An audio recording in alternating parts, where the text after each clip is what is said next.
F-14 Tomcat fighter pilot in the U.S. Navy, the heroic Carey Lohrenz. All right! Some of the things that I would like to share with you today are those lessons learned on my journey from a small town Midwestern girl into the cockpit of a $45 million fighter jet.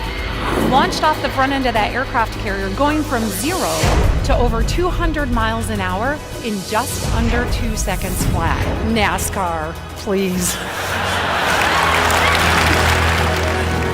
The last decade, I've worked with outstanding leaders and executives just like yourselves, helping them build high-performing teams and helping take them to the next level of performance. You have to be able to feel the fear and go forward anyway.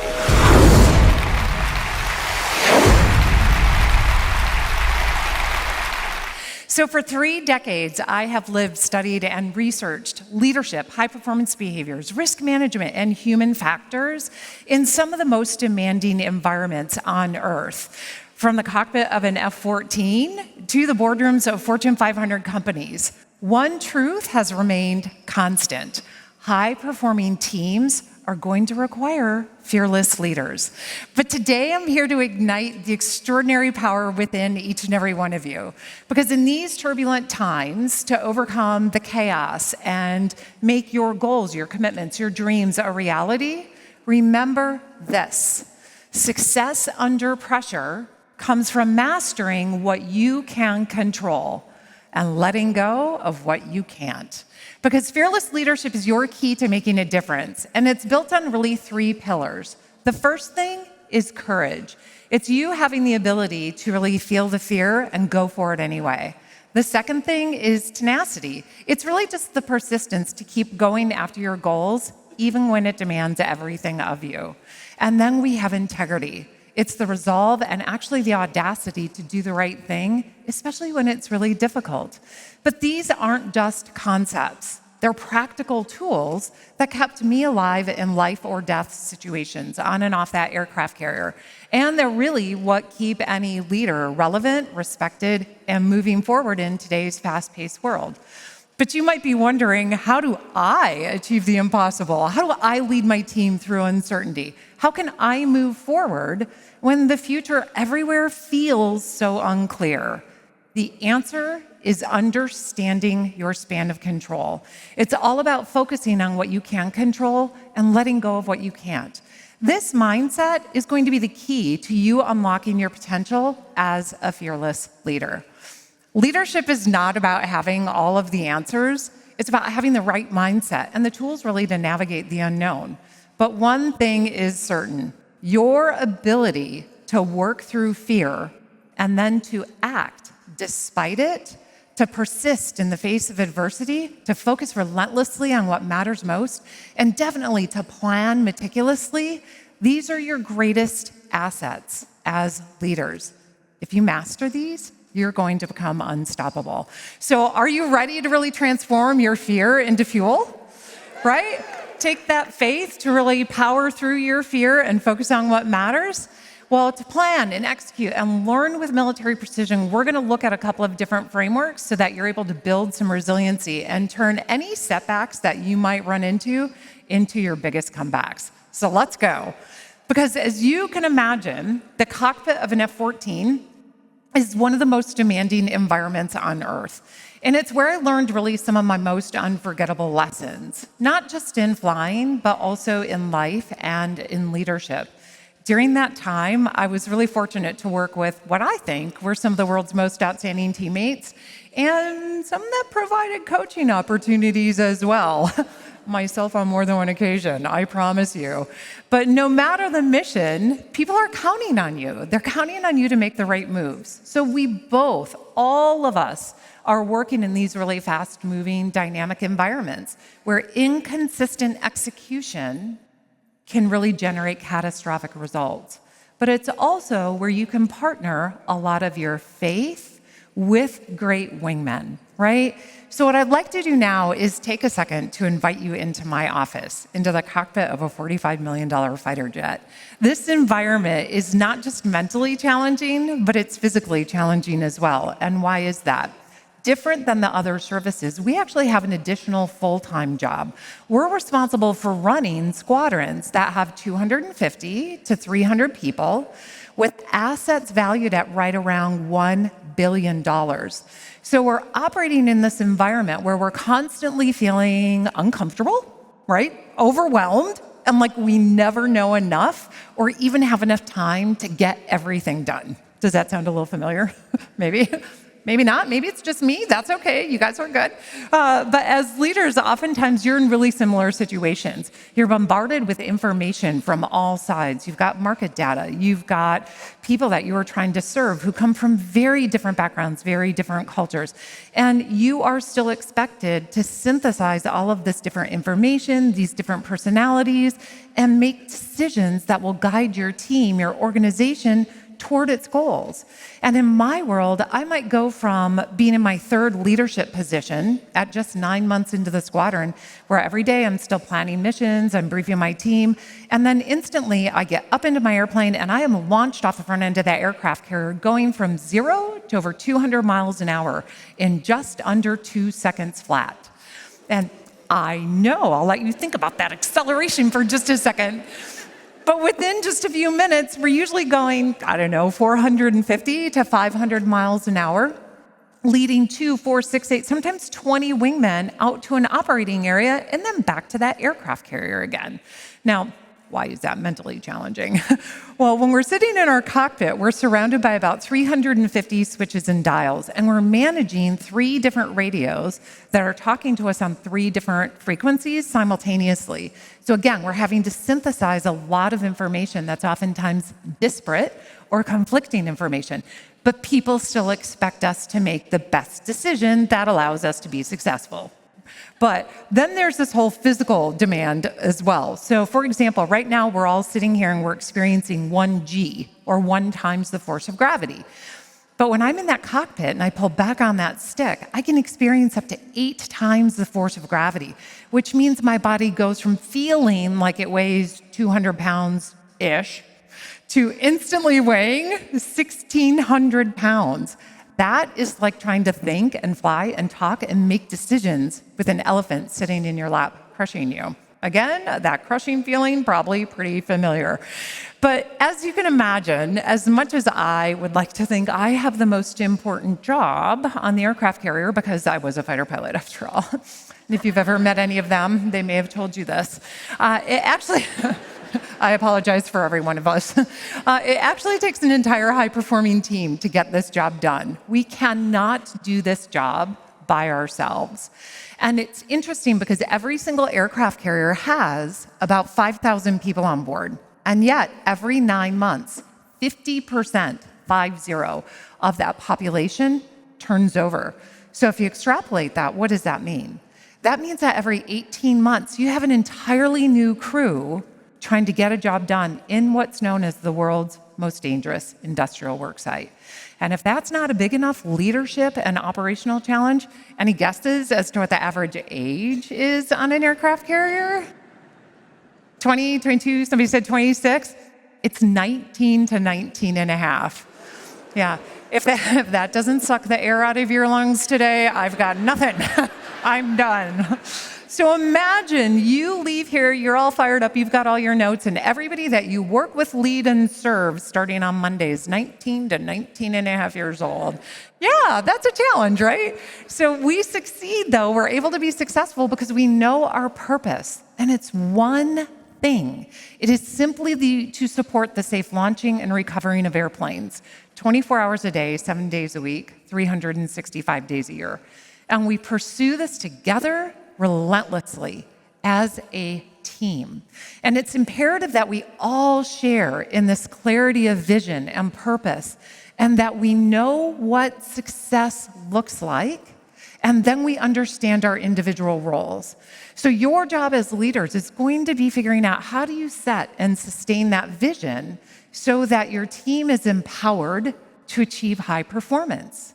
Know that it starts with you. You are the catalyst.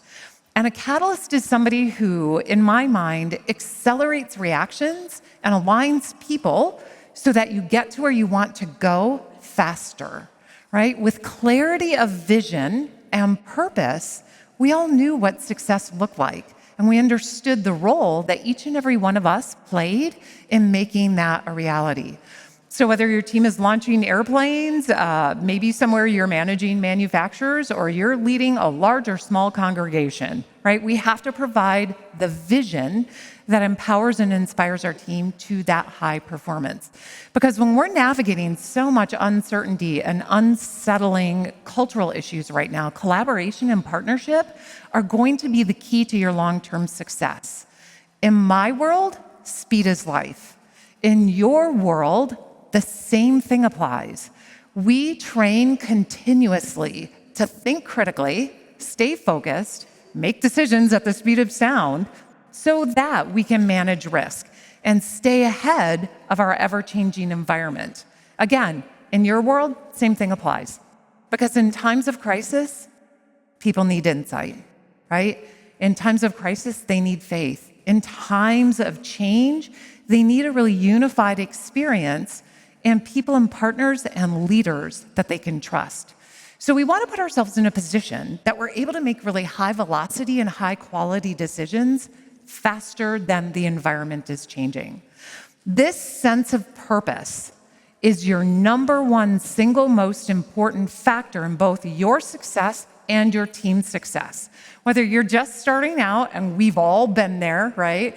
Maybe you're in middle school, you're in high school, you're in college, or you've been at this for 45 years and you're still trying to figure it out, right? Understanding your purpose is going to be that biggest factor in your long-term success. So purpose is your anchor. And just remember, you all are the catalysts. That purpose, focus, and discipline is really what I think allowed the Navy to take common people like myself and have us achieve really extraordinary results. It all starts with that clear view of where you want to go and knowing what success looks like. And one of the things that we used to always say when we would walk out to our airplanes, just as a reminder, we'd just look at each other and we would just say, hey, just remember, if you lose sight, you lose the fight. If you lose sight of the most valuable work you should be doing, you are guaranteed to lose the fight. It doesn't matter how great your strategy is or how committed you are to it or how beautiful your mission statement is. We all start with great intentions, right? But by day's end, we are pulled in a million different directions, oftentimes not even completing our most important tasks.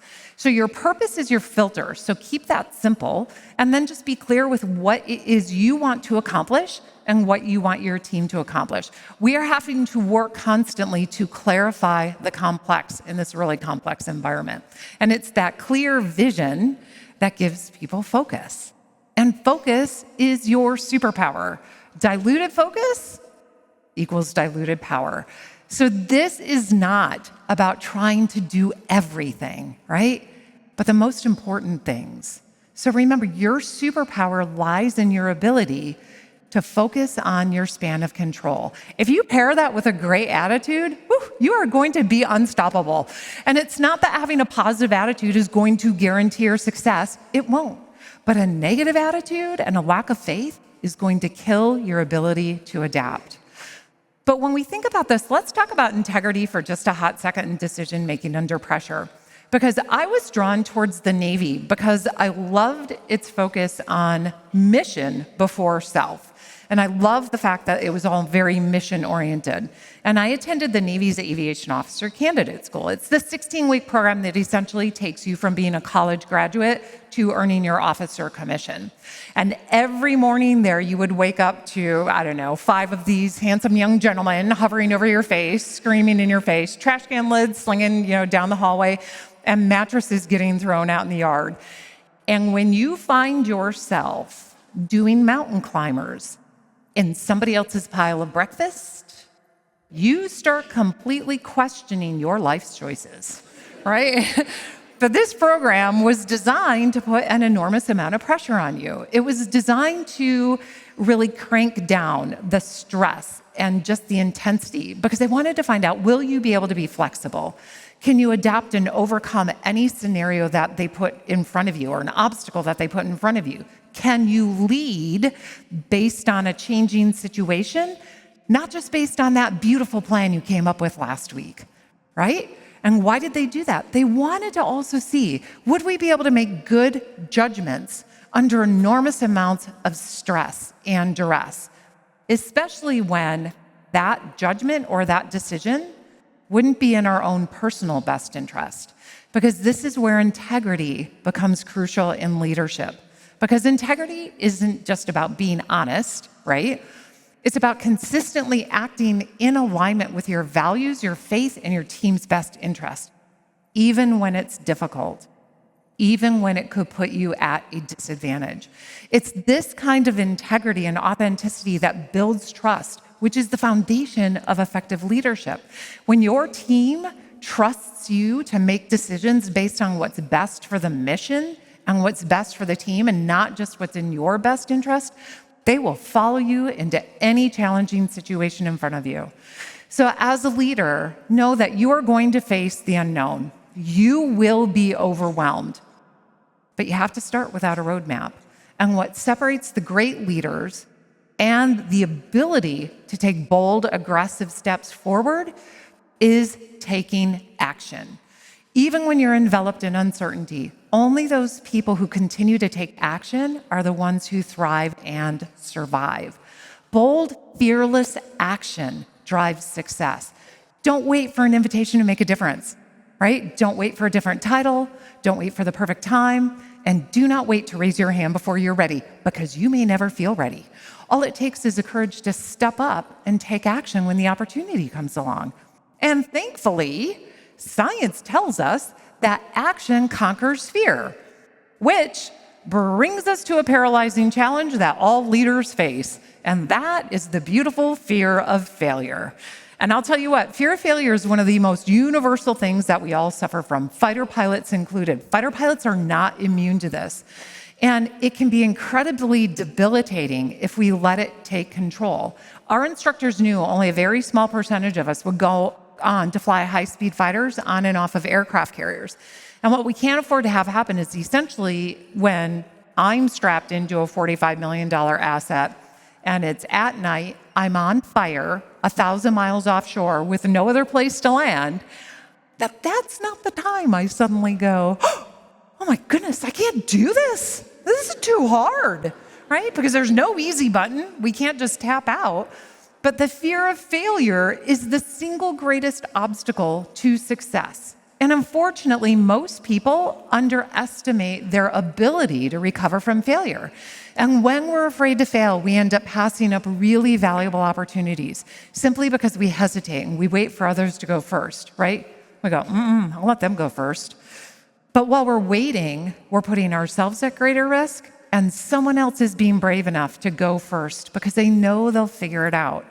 Failure is not the enemy. Inaction is. Failure is feedback, it's data, right? What defines you as a leader is how quickly you can learn from it and how you respond to that failure. It's not easy. You will feel vulnerable. You'll get the lump in your throat, the pit in your stomach, the sweat rolling down your back. But don't be afraid to fail.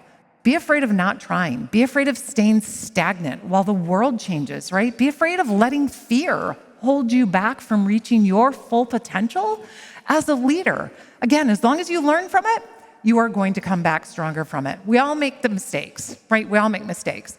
The question is going to be, will you let them define you or fuel your future? In my journey to becoming a pilot, I faced a really significant challenge in that there was a law in place that said women could not fly these upper echelon aircraft, which were the ultimate assignment. And only those with the very best grades would actually ever get assigned to fly these aircraft.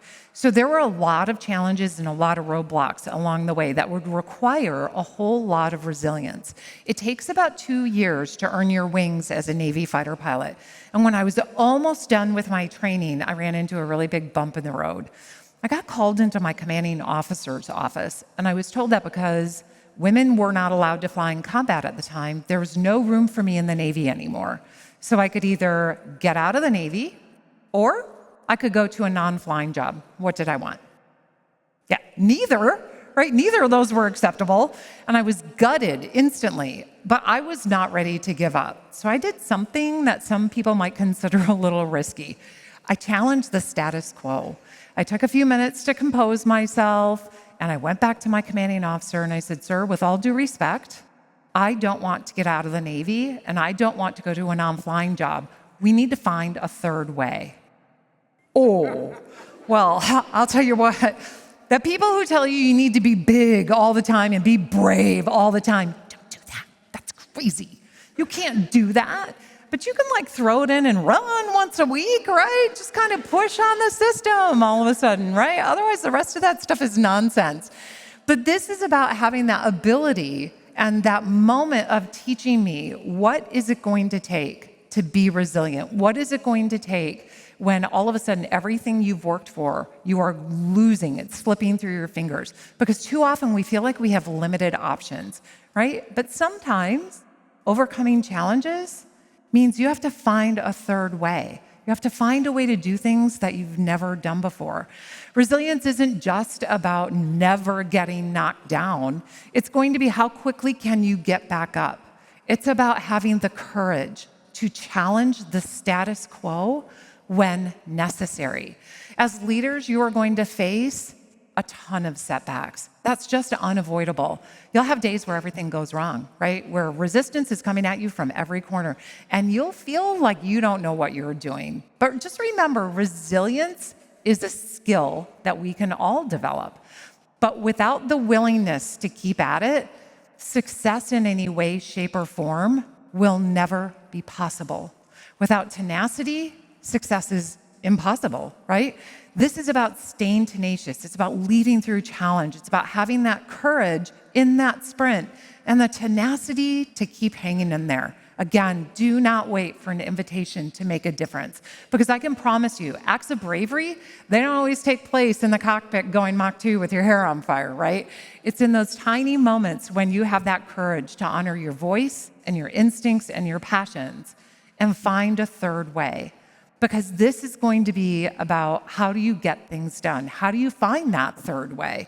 How do you stay focused on that mission? And that's what I had to do. So I kept staying focused on being a great teammate. I stayed focused on, where did I want to go in the long term, even when I felt like I kept running into these barriers. And when that wall was lifted, I was at the top of my class, fully positioned to go and fly fighters. So don't give up when success is still possible, right? Because I promise you, it doesn't matter what you are flying, you are going to run into turbulence and you will feel vulnerable. So how can we overcome our circumstances instead of being overwhelmed by them? How can we succeed anyway? This is where we use this framework that I call span of control, right? Your span of control is simply determined by what you can and should control at any given time, knowing that everything else is just a distraction.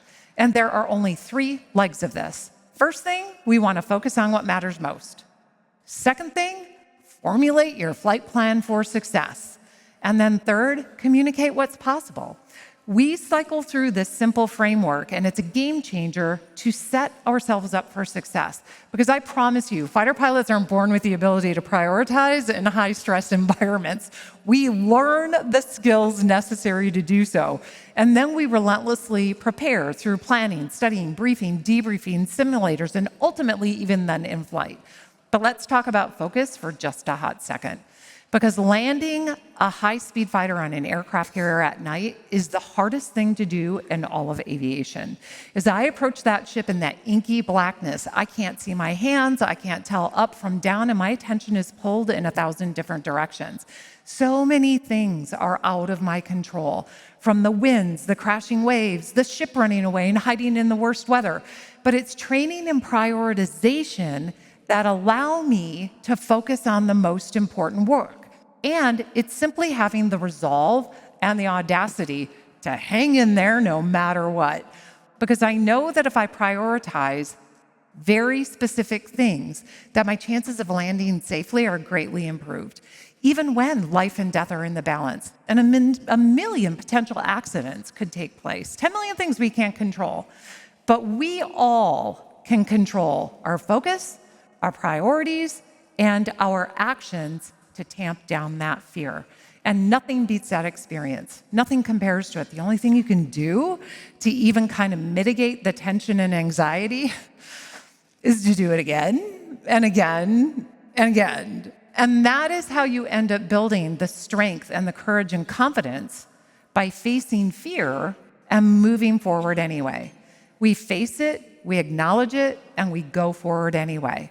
And the way we're able to do this is we're always taking that time to brief, because we know the execution phase is going to get very challenging. And this is where I call that prepare, perform, prevail. And unfortunately, almost 50% of the people that we have studied and researched don't have a plan for success. And when you don't have a plan, task saturation is going to be the #1 killer to your ability to successfully execute against your goals. So just remember, once we acknowledge this threat and we take action and move forward, that is how we are going to find success. So I want you to think about this. When you leave here and you've taken your notes, when you see this at home, for the next 30 days, just think about one thing that you can do that puts a little lump in your throat, a little pit in your stomach, that will help you move forward in spite of fear, in spite of the unknown, in spite of uncertainty. Because when you partner faith over fear and use that as fuel for your future, you will be unstoppable, as long as you support each other and focus on your span of control. So thank you so much for having me today. Thank you for everybody for joining us. You all have been amazing. Thank you so much.